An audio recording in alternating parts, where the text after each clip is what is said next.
Muito boa tarde, obrigada pela vossa presença. Vamos dar início à sessão do webinar em português, que penso que vai fazer um verdadeiro state of the art da situação FIV e FELV, uma vez que o professor Pedro Almeida realmente é muito sabedor destes temas, é um clínico com larga experiência em medicina felina, é professor na Faculdade de Medicina Veterinária da Universidade Lusófona, foi pioneiro em muitos dos tratamentos que hoje se falam, quando é possível, para algumas destas duas doenças que estamos aqui a retratar, nas suas várias formas de doença em que podem aparecer, e está também a fazer o seu doutoramento nesta área, pelo que significa que está muito atualizado no conhecimento chamado State of the Art. Portanto, para não atrasarmos mais, chamo o meu colega Pedro Almeida e vou gostar muito de ouvir, com certeza, ele é em casa também. Obrigado. Bom dia a todos aqui e também no Facebook e via Zoom. Agradecer primeiro à provedoria, à provedora do animal pelo convite para falar sobre um tema e um assunto do qual me tenho debruçado nos últimos anos e de uma forma mais intensa nos últimos 3 anos, que são as retroviroses. Concretamente, a minha área de estudo dentro das retroviroses é o FELV,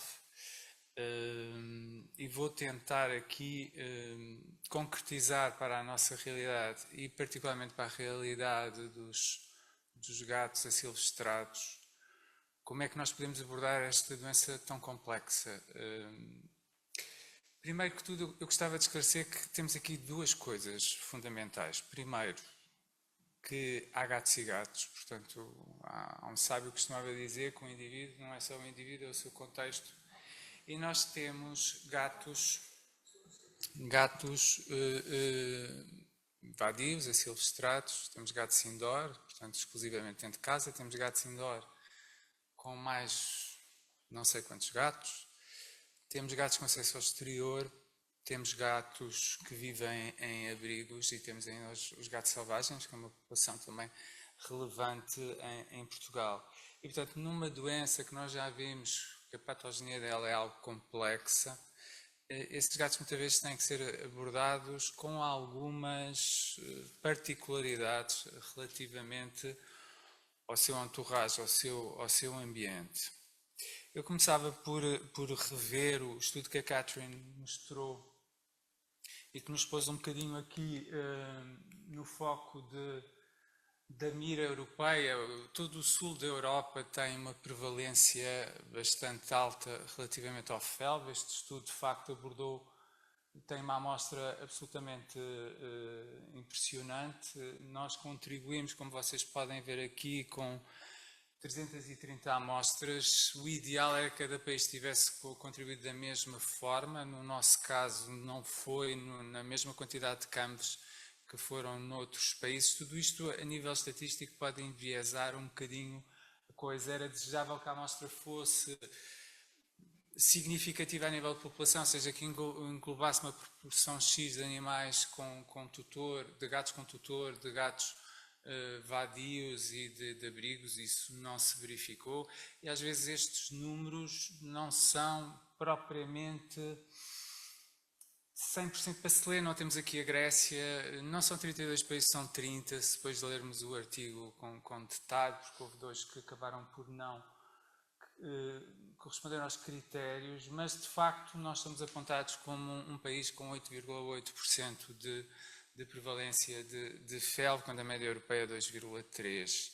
Claramente temos um problema e a questão é tentarmos perceber como é que o poderemos contornar, ou se temos que fazer mais alguma coisa que, por exemplo, os países do norte da Europa, o que é que nós estamos a fazer de diferente e quais são as nossas características. Este estudo foi publicado em 2019, mas na realidade recolheu amostras entre 2016 e 2017.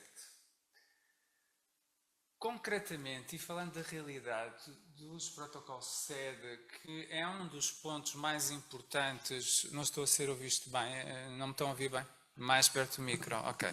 É que eu mexo-me um bocadinho.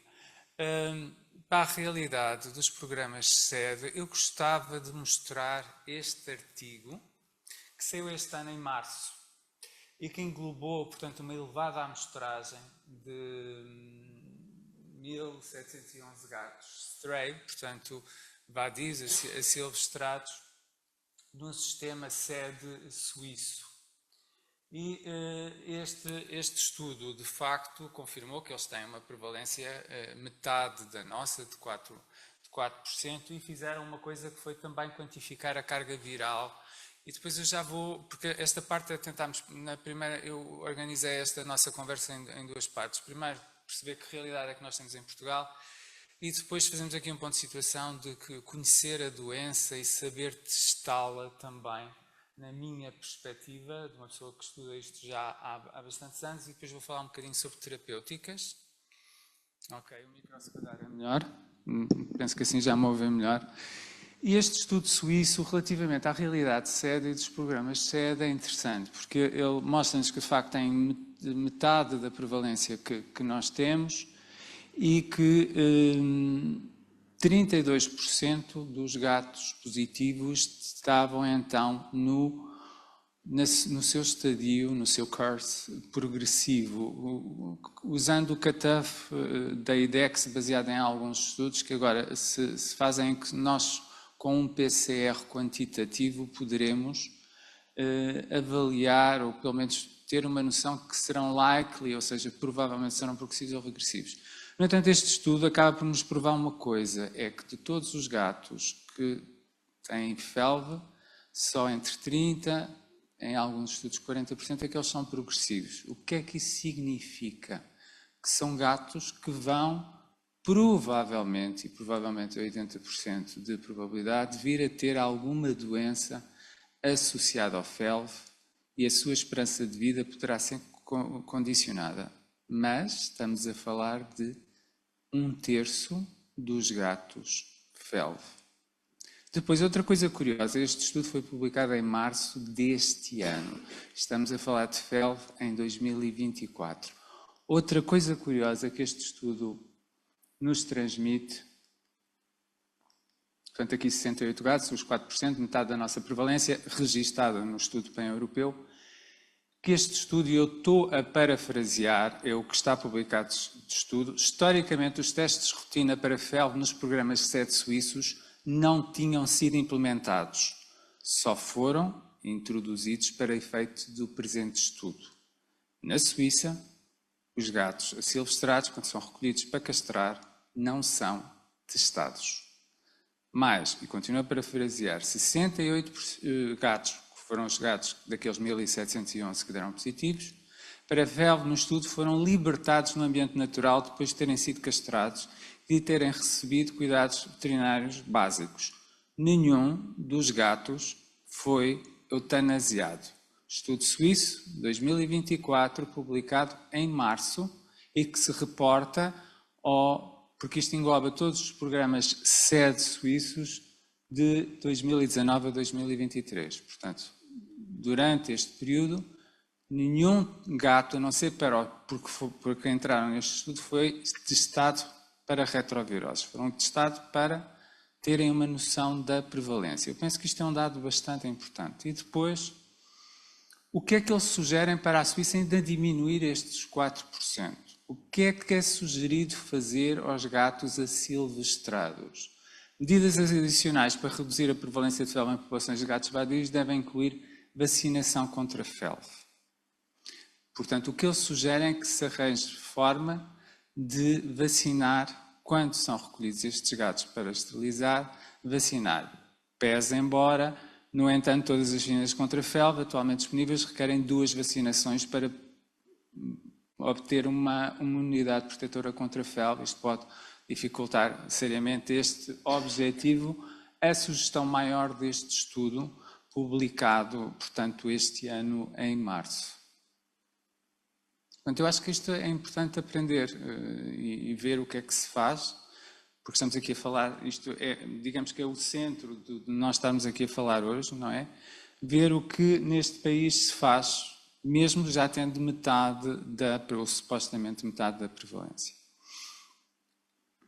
Agora queria apenas reportar-nos ao que as outras sociedades internacionais, portanto, as sociedades internacionais, o American Association for Feline Practitioners, International Society for Feline Medicine, European Advisory Board, Grupo de Especialistas de Medicina Felina da AVEPA, Cat Care for Life, Association of Shelter Veterinaries. O que é que eles recomendam nos programas SED? Não se recomenda a realização de testes de felve e FIV em gatos asilvestrados, de colónia ou de rua saudáveis. Estou sempre a falar de gatos saudáveis. Obviamente, se nós escolhemos um gato para castrar e ele não tiver sinais exteriores de doença, obviamente, até pela prevalência, é importante testar estes gatos. Mas depois isso leva-nos para outra questão. Como é que os vamos testar? Como é que se deve testar felve? Okay? Mas isso já é outro ponto. Nós estamos antes disso. Portanto, e a última recomendação, que é transversal, portanto, a todas as sociedades, são as mais importantes, são as mais relevantes a nível mundial. Não se recomenda a eutanásia de gatos clinicamente saudáveis com base num único resultado positivo. Portanto, isto é straight to the point, é o que é recomendado e anteriormente eu mostrei um estudo do que é feito num país europeu com metade da prevalência que nós temos. Mais outro exemplo que, de certa forma, reforça a sugestão e o próprio estudo suíço fala sobre este estudo que se remonta a 2006, em Pisa, numa colónia em que eles de facto provaram, porque depois controlaram essa colónia durante mais 5 anos, provavelmente era uma colónia onde tinham os cuidadores com uma relação mais estreita, que de facto eles a vacinarem aqueles gatos recolheram para esterilizar e que os vacinaram, que conseguiram controlar as retroviroses nesta colónia. E, portanto, isto é uma prova que a recomendação suíça, e que de certa forma faz sentido, falta agora saber como é que a poderemos pôr em prática, de vacinar estes gatos de colónia, poderá ser um caminho para nós controlarmos, não a eutanásia. Ok? Não a eutanásia. Isto é a minha opinião pessoal e das sociedades internacionais. E depois há outra questão. Será que são os shelters, as colónias, os gatos vadios e asilvestrados, o nosso principal problema? Porquê é que nós temos tanto felve? Vamos apontar as armas aos gatos asilvestrados, aos gatos que andam por aí felizes e contentes? São eles os principais responsáveis por isto, pela nossa prevalência? Vamos a factos. Vamos ver os estudos que há em Portugal. Em 2009, remetendo amostras de 198 gatos stray, portanto vadios, asilvestrados, havia uma prevalência de 7,1%, uma prevalência serológica, portanto com SNAP, portanto rastreado com SNAP. Sensivelmente 10 anos depois, essa prevalência diminuiu para 5,7%, 88 gatos, mais uma vez, com SNAP. Qualquer uma destas percentagens é inferior à percentagem do pan-europeu. Lembrar que o pan-europeu são a população de gatos total, portanto, os stray, os shelters, os de donos. Portanto, temos esta percentagem de 7,1 passou para 5,7. Estudos a seguir, temos este estudo sobre gatos selvagens, com 32 gatos silvestres com 21 gatos asilvestrados, mostram que, de facto, nesta população, que está ali no mapa mostrada onde é que foi recolhida essa amostra, basicamente Peneda da Gerês, Serra da Estrela e algumas zonas do Alentejo, de facto, nos gatos selvagens, grosso modo, porque também havia asilvestrados, as retroviroses são, de facto, têm uma prevalência maior. Eu falo sempre do felve, que é o principal enfoque aqui, até porque a Catherine já nos mostrou que o FIV não é um problema, pelo menos clínico, tão relevante. Depois temos aqui o estudo onde ela participou, em que basicamente foram 2 países da Europa mediana alta, portanto onde a prevalência tradicional é baixa, e depois Itália e Portugal, que estão apontados como, lá está, sul da Europa, onde a prevalência de gatos é maior. em que fizeram de facto um estadiamento medindo anticorpos, PCR de partículas virais, PCR de proviral e os serológicos, e chegaram à conclusão que Portugal tinha 20,4. Mas mais uma vez nós temos que ver a amostra. A amostra deste estudo tem a ver não com os silvestrados, tem a ver com maioritariamente gatos de donos. E depois já vamos chegar à minha... Porque eu debrucei-me e pensei muito sobre estes dados e vou-vos dizer quais são as minhas conclusões. As minhas conclusões é, se calhar, os asilvestrados não é o nosso principal problema. E depois vou-vos dizer qual é a minha opinião, baseada nisto que vos estou a mostrar. Depois, já este ano, portanto, em Trás-os-Montes, foram a um shelter e mostraram uma prevalência nesse shelter com 326 gatos, que até é relativamente inferior ao PAN europeu, aos população dos gatos em geral, e inferior àquilo que foi visto anteriormente nos outros estudos que eu vos mostrei.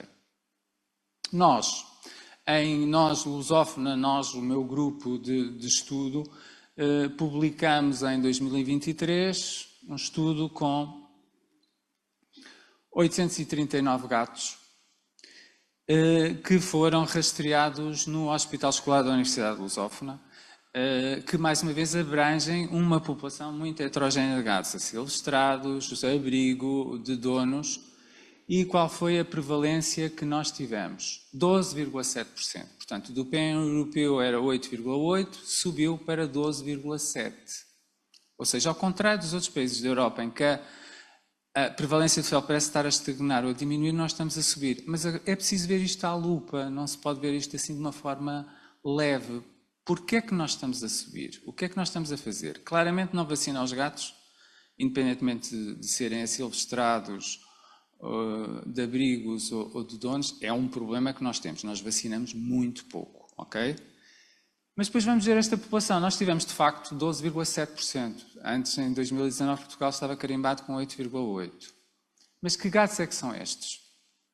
As características intrínsecas, ok, uma média de gatos 5,96, não é isso que me interessa mais aqui. Interessa-me que a maioria tinha a ver com casas com mais de 2 gatos. Portanto, gatos com uma coabitação estreita, diária, provavelmente com problemas a nível já sabemos que os gatos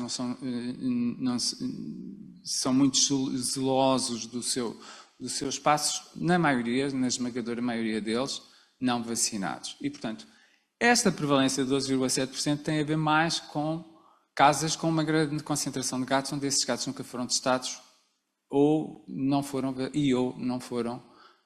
vacinados.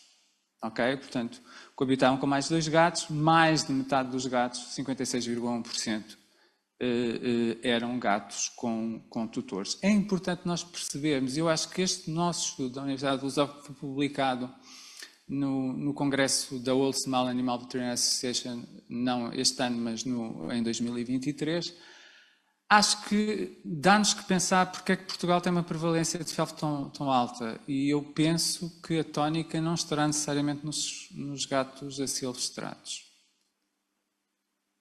Portanto, as conclusões que tivemos é que, portanto, independentemente da questão da nossa amostra ser particularmente relevante, a infecção de fel parece continuar a crescer em Portugal. Devem ser feitos esforços para melhorar a vacinação, a esterilização de gatos no exterior e as atividades de rastreio e isolamento de gatos infectados. A vacinação é uma tónica que eu gostava aqui de salientar. Em Portugal, ainda sobre este nosso estudo, portanto, eu estou aqui a dar a minha colaboração mediante tudo aquilo que eu tenho estudado nos últimos anos. É um país com um grande número de gatos vadios asilvestrados. Também em abrigos temos alguma dificuldade em manter o isolamento e a falta de vacinação são basicamente as principais linhas que, na nossa opinião, justificam a nossa prevalência. Depois, o que é que nós temos feito a nível do nosso grupo de estudo das retroviroses? Temos tentado ver se, a nível de antivíricos, que provavelmente iremos publicar, provavelmente no início do próximo ano, há alguns antivíricos, particularmente um, Raltegravir, tal como a Catherine mostrou, o raltegravir, portanto temos o zidovidine, o AZT, que em FeLV não mostra assim grandes resultados, em FIV sim, particularmente em gatos com problemas de boca, eles melhoram bastante. O interferon não é um antivírico. De uma vez por todas que isto seja esclarecido, o interferon não é um antivírico, é um imunostimulante que não tem qualquer tipo de interferência a nível de carga viral. O que o interferon faz, e muitas vezes pode ser decisivo, é ajuda um gato, FeLV, a combater uma infecção. E, portanto, aí pode, mas o gato tem que estar doente, preferencialmente entre aspas, com uma infecção, para o interferon fazer diferenças, ok? Há muitas pessoas que acham que estão a tratar o FeLV dando interferon. Não estão a aumentar a imunidade, e nós sabemos que dos 4 síndromes associados ao FeLV progressivo, 1/3 dos gatos FeLV, ok? Gosto sempre de salientar isto, são infecções. E, portanto, aí o interferon poderá de facto ajudar. Nós tentamos, aqui, com uma colaboração de uma farmacêutica na Malásia, testar o Retromad. Não foi um estudo que nós conseguimos chegar ao fim, porque eu vou-lhes dizer, antes de investigador e antes de clínico, eu gosto de animais. E o preparado para este Retromad era um xarope que fazia-os sofrer imensamente. Os gatos ficavam super nauseados. Eu não sei se o Retromad, que é um nutracêutico, poderá ter interferência a nível da carga viral. O que eu sei é que eu abortei o estudo porque os gatos não toleravam aquilo, ficavam péssimos, ficavam super nauseados e o xarope ainda tinha que se dar em quantidades grandes, portanto nós resolvemos não continuar com este estudo, o que não deixou nada satisfeito à imprensa farmacêutica, mas sinceramente estou-me a marimbar, ok? Porque a minha prioridade antes de clínica e investigador é o bem-estar, portanto, first, do no harm, primeiro não causar dano. E, portanto, se eu acho que estou a causar dano, mesmo que lhe baixe a carga viral, eu não estou a contribuir para o bem-estar daquele gato. Sobretudo porque todos os expostos antivíricos provavelmente serão para a vida, não é? E, portanto, não ia fazer isto aos gatos. E o estudo do raltegravir, que tal como a Catherine disse, só há uma publicação e tem a ver com 7 gatos laboratorialmente infectados. Só está isso publicado, ainda não está nada publicado em gatos naturalmente infectados. E é nisso que nós estamos a trabalhar, eu e o meu grupo de estudo, tentando monitorizar a carga viral destes gatos ao longo do raltegravir. Posso-vos dizer mais ou menos o que é que eu acho, as conclusões provisórias, embora sejam muito, muito provisórias. E fizemos, e ainda estamos a fazer, um estudo dos subgrupos. E já vamos perceber porque é que os subgrupos poderão ser interessantes, muito interessantes, para o estadiamento da doença. Como vocês sabem, o FeLV tem essencialmente 3 subgrupos, o A, o B e o C. O A é o mais contagioso, o menos patogénico, o B está associado à ocorrência de linfomas e da própria leucemia em si, e o C está associado a anemias, as típicas anemias associadas ao FeLV. E nós estamos a ver, curiosamente, e também por isso é que eu fui convidado para estar aqui, numa população asilvestrada. Portanto, fomos testar 129 gatos numa população asilvestrada e deram-nos 11 gatos FeLV e fomos ver que subgrupos é que eles tinham. Mas já lá vamos. Isto porquê? Porque os objetivos desse estudo era determinar a prevalência nos gatos stray, mais uma vez porque eu continuo a achar que os stray não são o principal problema.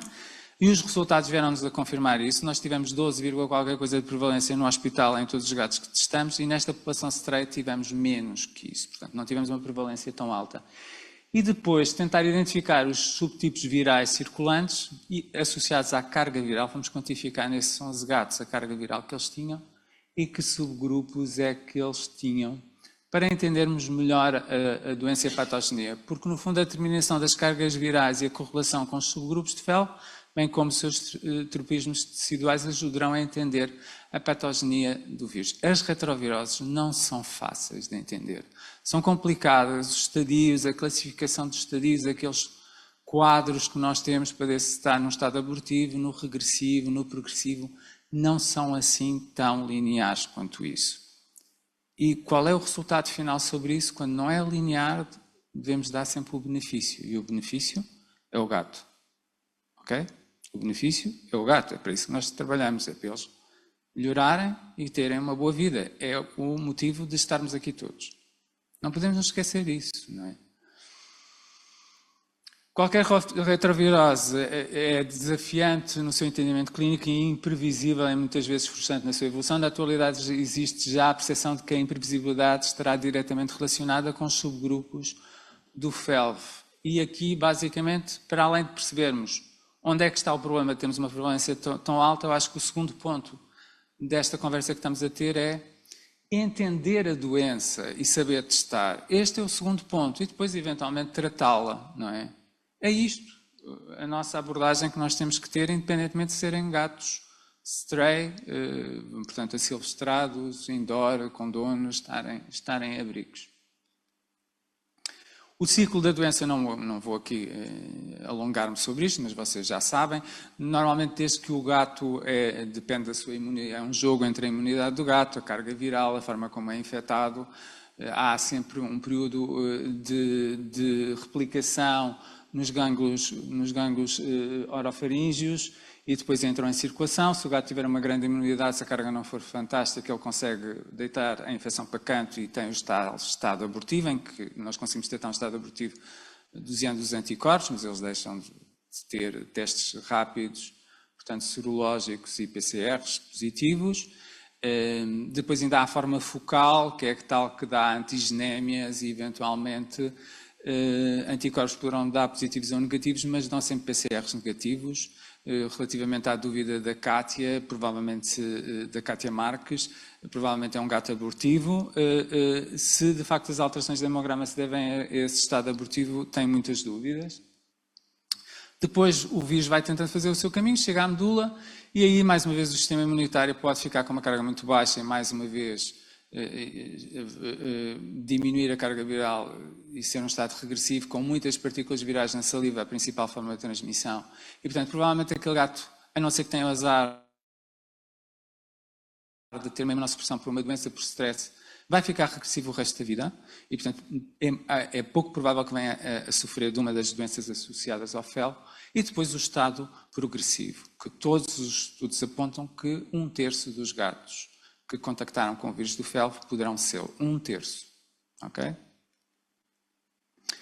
A IDEX tem aqui os vários exames complementares para nós diagnosticarmos o teste. Lembrem-se que agora estamos a falar um bocadinho de tentar conhecer a doença e saber testar. Tal como a Catherine reforçou, nenhum teste isolado é 100% fiável para dizermos se aquele gato está num estado progressivo e provavelmente irá ter consequências da doença. Eu estou sempre a falar sempre da doença, portanto, por onde é que a leucemia pode causar dano num indivíduo, provocando anemias, outro tipo de citopenias, induzindo linfomas ou leucemias, provocando imunossupressão e levando a ter infecções ou então potenciar doenças imunomediadas. É por aí que o vírus só por si não causa dano, causa é um destes 4 síndromes. No estado progressivo, 1/3.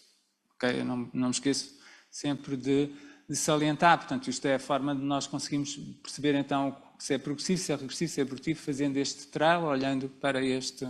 Os anticorpos não estão facilmente acessíveis, não é um teste que os laboratórios tenham muitas vezes disponíveis. E depois há a questão do PCR, quando é que se justifica fazer um PCR e qual é o PCR que eu vou escolher? Se eu estou a fazer um antivírico, vou querer um PCR que me doseie a carga viral, a virémia, não é? Portanto, as partículas virais em circulação. Se não estou a fazer um antivírico, não faz muito sentido, a não ser que eu queira saber se aquele gato é de facto um grande risco para o outro gato, tendo em atenção a quantidade de virémia que tem em circulação. Para o estadiamento, normalmente o que tem que se fazer é o provírus por mililitro e aí há um cutoff. E aqui estudos mais recentes de 2021 levam a um cutoff que a IDEX adotou, embora não seja exatamente esse valor, portanto, de superior ou inferior a 4 vezes 10 levantado à quinta. Se for superior a isso, provavelmente é um estado progressivo, ou seja, é curioso, com um PCR quantitativo nós já podermos perceber, sem fazer os outros testes, estes testes todos, se aquele gato será likely progressivo ou não, e o cutoff é este. A IDEX, curiosamente, lança o valor, mas baseado nos estudos que eu vos acabei de apresentar, o valor de 1 vezes 10 levantado à sexta e não 4 vezes 10 levantado à quinta, nós consideramos no nosso grupo de investigação o catafo dos estudos que basicamente foram fazer o follow-up de forma a tentar perceber se aqueles gatos iriam sofrer da doença, ou seja, no fundo classificá-los como o verdadeiro estado progressivo ou regressivo. Eu penso que no futuro vamos usar muitas vezes este catafo e há uma análise que eu sugiro fazer aos clientes que me estão a assistir para ajudar a entender se são progressivos ou não, independentemente de terem um SNAP positivo ou não.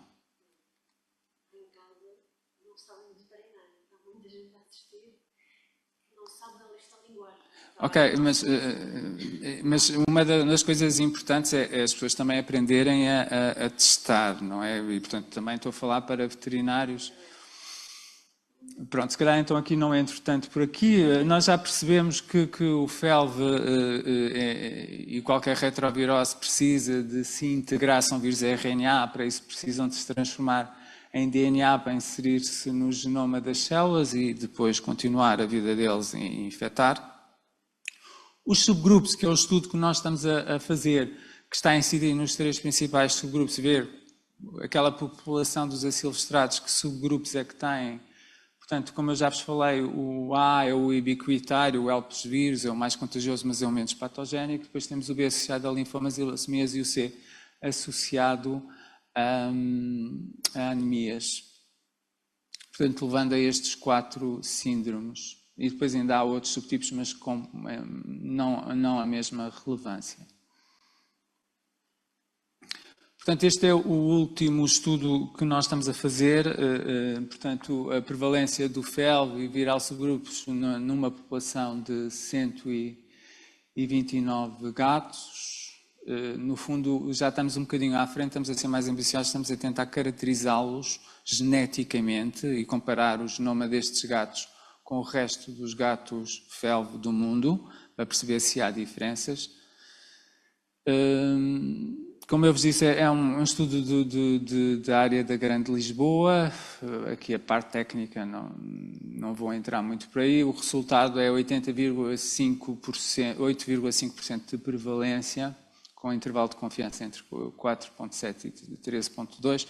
Basicamente mostra-nos que é uma prevalência mais baixa do que a população dos gatos em geral que nós vemos no nosso centro. Portanto, tem menor prevalência. E a parte menos boa é que eles têm, de facto, uma carga viral alta. Portanto, são menos gatos infectados que a população dos gatos em geral, mas os que estão infectados têm uma carga viral em média mais alta e os subgrupos que encontramos nesta população é o subgrupo A e o subgrupo AB. Há apenas estes 3 estudos de caracterização de subgrupos publicados, portanto, um com 50 gatos no México, em que só detectaram gatos com subgrupo A, depois outro no Brasil AB e na Colômbia com 100 gatos, 28, dos quais 30 eram positivos, 28 eram A e 2 eram AB. O resultado deste estudo indica que a prevalência de FeLV neste grupo não foi superior à que estávamos à espera, considerando os asilvestrados como principal foco de FeLV. No entanto, quanto é do nosso conhecimento, são os primeiros resultados da frequência dos vários subgrupos analisados em Portugal. Com a caracterização de subgrupos é possível entender melhor as retroviroses e a patogenia da doença. E agora vou-vos dar, basicamente,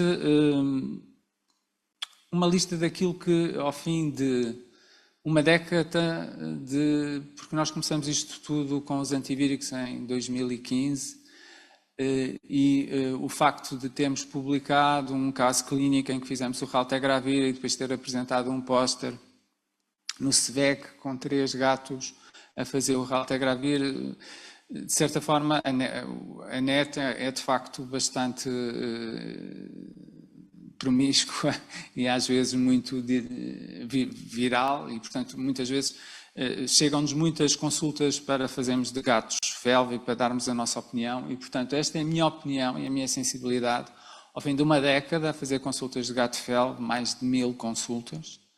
E, portanto, são estes os pontos que eu queria aqui ressalvar. O rastreio de FIV e FeLV em gatos de risco nem sempre é feito ou é feito de uma forma incorreta. Mais uma vez reforço aqui que um teste único, mesmo um SNAP, não pode ser considerado acurado, ou seja, não pode ser considerado verdade absoluta. É importante eu repetir o teste contra marca ou, idealmente, repetir esse teste passadas 6 a 12 semanas. É o tempo de todo aquele ciclo, desde a replicação nos gânglios cervicais até passar pela medula e voltar em circulação, que o vírus leva. E, portanto, nós só sabemos qual foi o resultado da luta entre o gato e o vírus ao fim de 8 a 12 semanas. E, portanto, era quando faria sentido voltar a repetir um teste, particularmente um teste serológico. Para o estadiamento de felve, mais acurado é necessário repetir a testagem, já falei. Nos programas de adoção falha muito o rastreio das retroviroses. Nestas consultas que eu tenho feito ao longo desta década, não é assim tão raro aparecer um tutor que foi adotar um gato e que nunca foi testado, por incrível que pareça, e que nunca lhe foi dada essa recomendação para testar. E também já aconteceu várias vezes um gato ter testado negativo e depois ser positivo, sem contactar com outro gato, ou um gato que testou positivo e depois deu negativo. E isto é a prova cabal que um teste único não é curado, não é fiável. E acho que já todos percebemos o porquê. Gatos positivos não são separados, ou pelo menos não há o cuidado de separar as taças de comida. Seja que eu percebo que numa casa em que os gatos nunca foram testados, com 4 ou 5 gatos, e de repente um fica doente com anemia e é testado para felve e dá positivo, o que é que aquela tutora vai fazer aos outros 4 gatos, ou o que é que vai fazer a este gato, não é? Vai isolá-lo, ela não tem condições para isolar, então vamos juntar aqui os pedaços e tentar fazer o melhor possível. Qual é a recomendação que nós devemos fazer, ou os tutores que estão a ver esta palestra devem pelo menos fazer? Não arranjar a maneira que eles não comam das mesmas taças. Nós sabemos que a saliva é o sítio onde os vírus se concentram mais. Se não for possível fazer nada e aquele gato não ficar isolado, até porque há toda a questão comportamental, o gato já está doente, vai ficar isolado dos amigos dele, pelo menos tentar que eles comam de taças diferentes. Isso já poderá ser uma ajuda. O que também a minha experiência me diz é que provavelmente aqueles gatos que coabitaram com aquele gato durante anos, mesmo sendo negativos, provavelmente são regressivos. Ou seja, dão um teste de SNAP negativo, mas se nós lhe fizermos um PCR, eles até são positivos. Eles dizem, o que vai acontecer aqui é, provavelmente eles têm alguma imunidade, mas a questão que se põe a seguir é, faz sentido vacinar ou não estes gatos? E nós só se fizermos o SNAP daqueles gatos, nós não vamos saber se eles são regressivos ou não, porque vai ser um SNAP negativo, vamos assumir que eles não têm felve e na realidade são regressivos. Perceberam a diferença?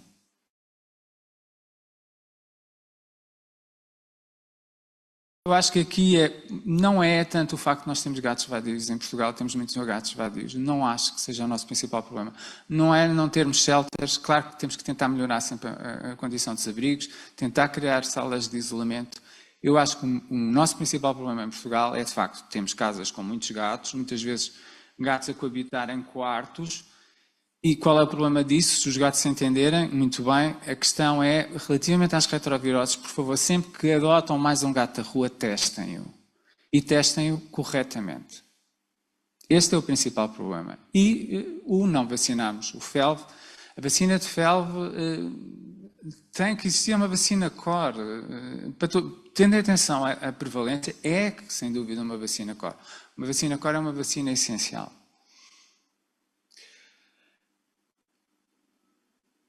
Isto já falei, os Estados regressivos têm uma esperança média de vida de maior ou superior a 4 anos e muitas vezes sofrem complicações não associadas ao felve. Mais uma vez, já falamos sobre isso, os regressivos provavelmente poderão ter uma vida longa sem problemas diretamente associados ao felve, assim como os felve progressivos também podem apanhar outras doenças. Muitas vezes vai-se pelo facilitismo. É felve, está doente, é felve. Não, está doente, tem que ter uma doença. Ok? Eu tenho um exemplo, por exemplo, de um gato que nós adotamos e que viveu no hospital, que era felve, que fez o raltegravir e que se manteve num estado regressivo e viveu até aos 15 anos. E nós adotámo-lo por ele ser felve, ele tinha à volta de 13 anos, penso eu, à volta disso. Portanto, o Gastão, eu penso que nós adotámos-lo por volta de 2012 e morreu no ano passado. E, portanto, a Catherine deu o exemplo do gato vivo com 10 anos, eu dou-vos um exemplo de um gato felve que começou como progressivo e que viveu 15 anos. É um caso, mas se vamos apresentar exemplos, eu tenho um gato felve que viveu 15 anos. Okay? Progressivo, inicialmente progressivo. Muitos gatos progressivos ficam doentes não por complicações diretamente associadas ao felve. Parem de atribuir tudo o que de mal acontece a um gato só para ele ser felve, mesmo que seja progressivo, porque pode não ser o caso.